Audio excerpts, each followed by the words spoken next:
Ospitalitatea este o trăsătură caracteristică unanim recunoscută a poporului român și a constă în omenia manifestată față de străini. Prin ea românul descoperă îndată umanul în străin și își descoperă umanul propriu față de străini. Această ospitalitate nu a fost învățată la înalte școli, românii s-au născut cu ea în sânge.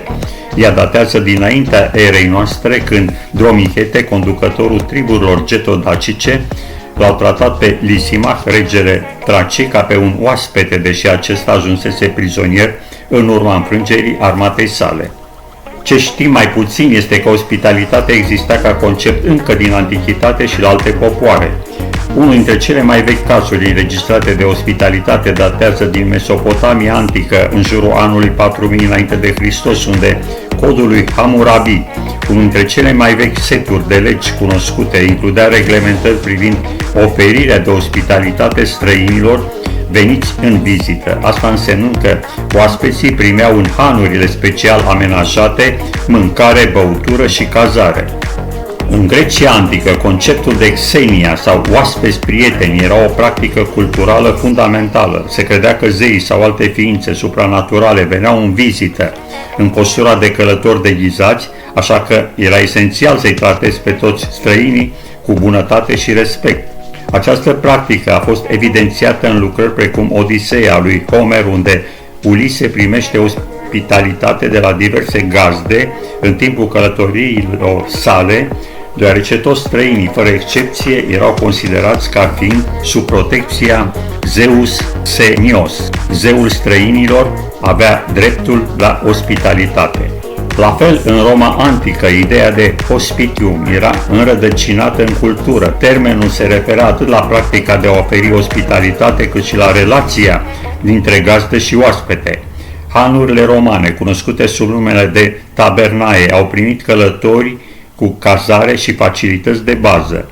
La români, ospitalitatea privată, care exista din cele mai vechi timpuri, era definită mai corect și legal decât la greci, legătura dintre gazdă și oaspete fiind aproape la fel de puternică ca cea dintre patron și client. Era de natura unui contract încheiat prin promisiune reciprocă, strângerea mâinilor și schimbul unui acord înscris. În majoritatea societăților antice, ospitalitatea nu era doar o problemă de bune maniere, ci o instituție morală care era predată de la o vârstă fragedă.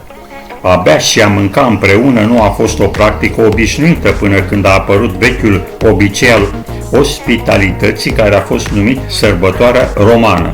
Mâncatul în oraș făcea parte din viața romană. Orașele au oferit o varietate de baruri și restaurante diferite unde clienții puteau mânca, bea sau găsi un pat pentru noapte. Existau diferite tipuri de hanuri și hoteluri antice romane amplasate în jurul băilor sau de-a lungul străzilor rezidențiale. Pe măsură ce comerțul și călătoriile au înflorit în vastul Imperiu Roman, a apărut nevoia de unități de cazare și de luat masa.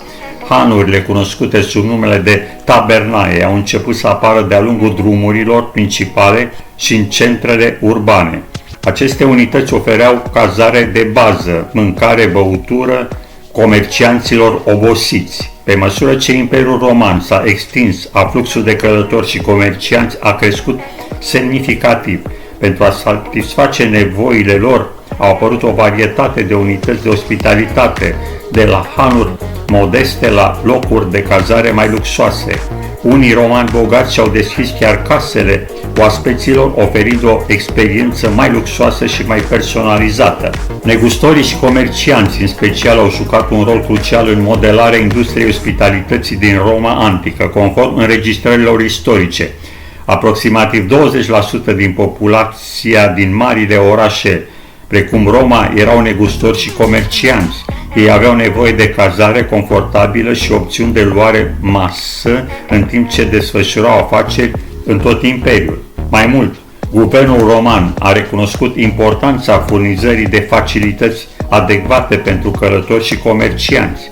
A fost adoptată o legislație pentru a reglementa calitatea și prețurile hanurilor și tavernelor, asigurând un tratament echitabil pentru oaspeți. Hangii care încălcau aceste reglementări riscau amenzi sau chiar închisoare, ceea ce demonstrează importanța acordată ospitalității. De-a lungul istoriei, drumul mătăsii, o rețea de rute comerciale care leagă Asia, Africa și Europa, a facilitat schimburile culturale și a încurajat dezvoltarea practicilor de ospitalitate. De-a lungul diferitelor continente și țări, caravanseraiurile și hanurile de pe marginea drumurilor au servit de locuri de odihnă apărute de-a lungul acestor rute de comerț pentru a oferi adăpost și servicii comercianților și călătorilor. În epoca medievală, ospitalitatea era parte integrantă a tradiției monahale. Mănăstirile au servit adesea de locuri de odihnă și refugiu pentru pelerini și exploratori. Călugării și călugărițele au oferit hrană, adăpost și îngrijire celor aflați în nevoie, susținând valorile carității și compasiunii.